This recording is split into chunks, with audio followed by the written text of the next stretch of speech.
Hey, how you doing there again, folks? Me again, of course, Brandon Wenzel. Come back at you.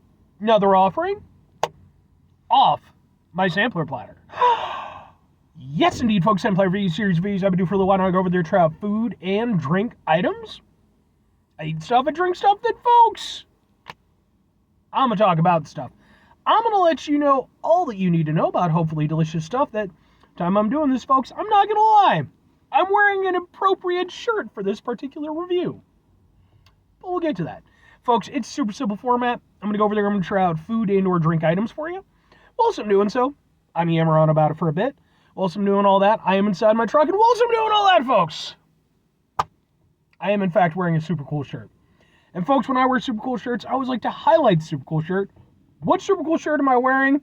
Well, folks, it happens to be my Bloodywood shirt from their 9-inch non-tour.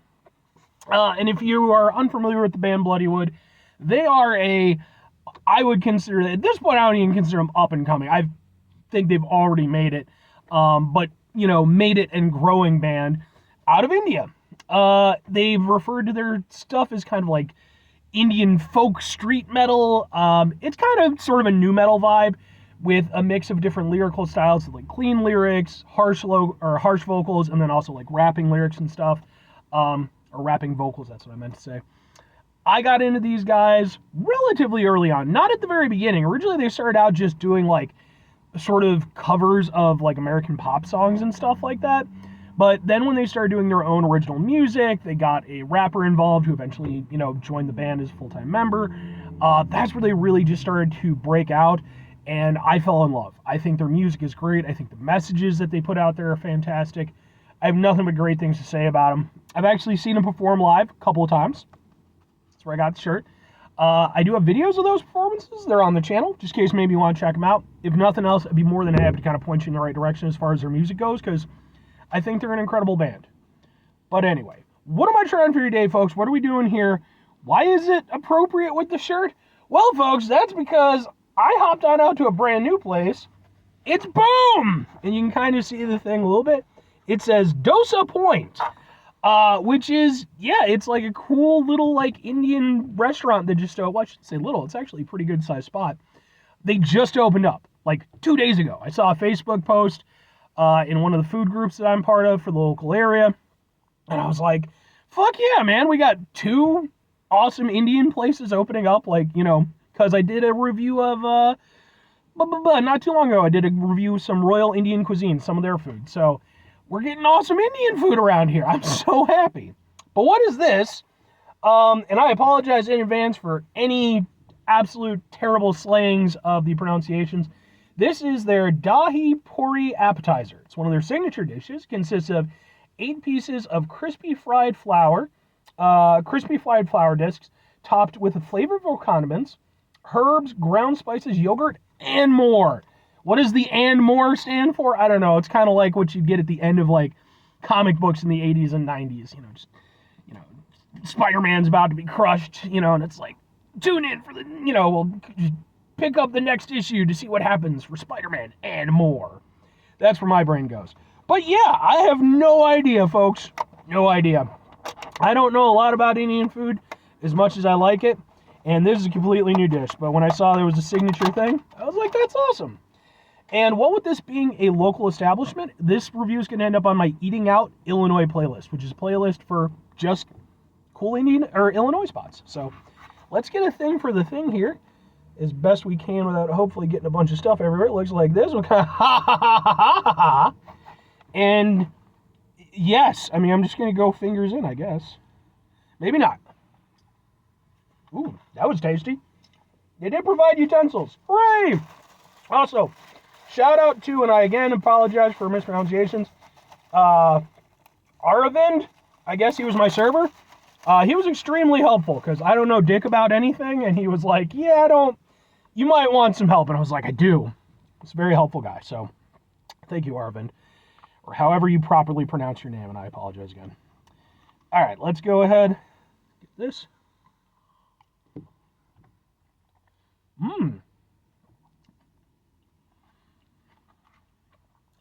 Like I said, this was off the... Ooh, that's got so much going on. Holy shit, that's cool. Like I said, this was off of their appetizers menu, and Arvin did mention specifically, I guess they have 2 locations. One is in, I think he said Skokie, Illinois, which I ain't going all the way to Skokie, but he mentioned that the Skokie one, I guess, is specifically vegetarian. This one, they do have vegetarian and non-vegetarian offerings. But this was off of their vegetarian appetizers menu. This is insanely tasty. Oh.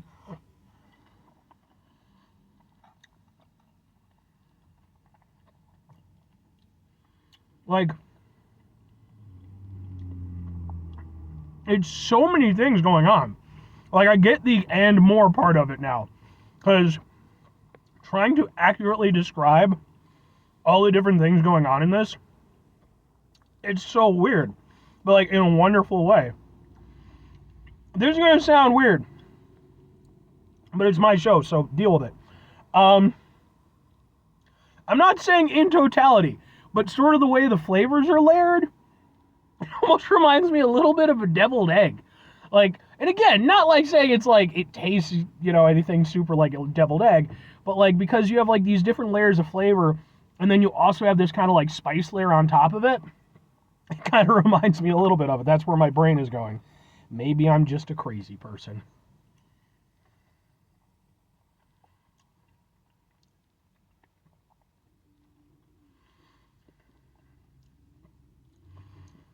There's something there that almost reminds me a little bit of cucumber. It's got a little bit of a coolness, a little bit of a tanginess. And then kind of, after you get past all that, and it's working through it, but once you kind of get past that, that's where you get the spice. And like, it's got a proper kick to it. I wouldn't say it's like spicy. No, you know what? I might say it's spicy. Not crazy spicy or anything, but it definitely tickles your tongue and it goes to the back of your throat.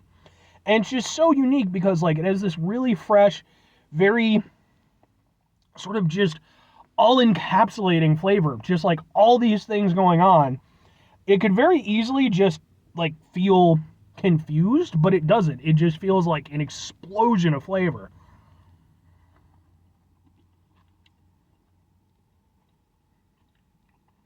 Yeah, that's really good. I think this really goes to show, too. I'm not a vegetarian myself, clearly. But I think this goes to show that, vegetarian, vegan food, things like that, they can often be perceived as kind of boring, very one-dimensional. But something like this, I mean, that blows that perception out of the water. No, this is fantastic. I love pretty much everything about this. Like, it's just...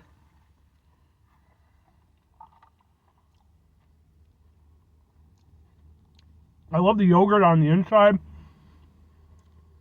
Again, it gives that like a very nice kind of tanginess to it. Well, then that, with the freshness, with the hit of the spice, it's just so many things going on, yet it still manages to maintain balance. That's fantastic. And it's unlike anything else I've ever had, despite my deviled egg comparison. No, that's really good. 2 questions have to be asked, though. Would I get it again? Would I recommend it? I mean, I have to go with yes and yes. Like, this type of dish is pretty much exactly why I do this show. Because when I started doing this show, it was sort of an opportunity for me, especially, certainly I was going through kind of a crappy period in my life. It was an opportunity for me to sort of vent to the world a little bit, have some connection that I maybe was missing at that point. But going out and finding places like this and experiencing completely new types of cuisine, I mean, I'm familiar with Indian cuisine to some extent, but like India is a big area, obviously, it's going to have lots of dishes. This is what makes it so worth it for me. Going over there and doing like basic product reviews, like, reviewing a new soda or whatever, that's fun. I enjoy doing that to some extent. But like this, and a dish like this is exactly why I love this. It's so unique, so cool. It's a completely new experience for me, and it's fantastic. And if you watch the show, you know what I'm about to say. I'm calling that the business. And if you don't watch the show, you don't know what that term means. When I refer to something as the business, that means that it's pretty much like a perfect item. You know, it's just fundamentally, it's just structurally sound in every respect. And this is such a weird assortment of flavors and experiences, but again, it all works together and it all ends up being extremely tasty. And like, I fucking love that. And again, especially the fact that it's a vegetarian dish. Like, that's extra cool. And if I'm recommending it, like, I'm absolutely recommending it. Like, here's what I will say though. It's not going to be for everybody. It has a lot going on. There is a spice aspect to it. So, you know, if you're not into spicy stuff, it might not be for you. Even though I don't think it doesn't get crazy spicy, but it's just, it's one of those things, especially if like you're with a group of people, this would be a great dish to go over there and share as an appetizer. And I genuinely think that, you know, if you happen to, whether you're going to Dosa Point or, you know, whether you're going to, you know, some other place that has this dish available, I think you kind of owe it to yourself to at least try it because it is so unique and so cool. So, 5 things before I get out of here, though. Have yourself a great rest of your day, spectacular rest of your week, monumental rest of month, stupendous rest of your year. Folks, go over there, have yourselves a truly delicious Indian food-tastic rest of your life, because hooray! Final 2 things. Number 1, try to bring some positivity into the world. It's not always possible. It is, however, always appreciated. But what you do can't do it all the time. I know I can't do it all the time. Here's what you're going to do, folks. You're going to try not to be an asshole. Now, folks, not always the easiest thing in the world to not be an asshole. Trust me. I know it. I live it. I'm out there every day with you in it. Life can be stressful and frustrating and just bullshit sometimes, folks. When we find ourselves in situations where we have to deal with said bullshit, it's important we go over there whenever possible. Take a step back, try to mitigate the level of assholishness in our lives, hopefully do better for ourselves and for those around us. Very final thing, folks, do the thing. Whatever the thing is for you, that's what I want you to go out and do. Folks, this is, I have said it before, I will say it again, videos like this are the reason why I always express to people, go out and support your local food scene. Go out and be adventurous sometimes. You know, it doesn't have to be all the time, you know, but like, you know, maybe once a week, once or twice a week, you know, just be like, fuck it, man, let's just go out to someplace we haven't been to, you know? Let's try a cuisine that we haven't tried before. Because when people ask me, and I do get asked this, like, you know, where do you find these places, you know, and all this stuff, and it's like most of them are extremely local to me. You know, sometimes I take trips depending, but like, you know, they're there. You just got to look for them. So, but anyway,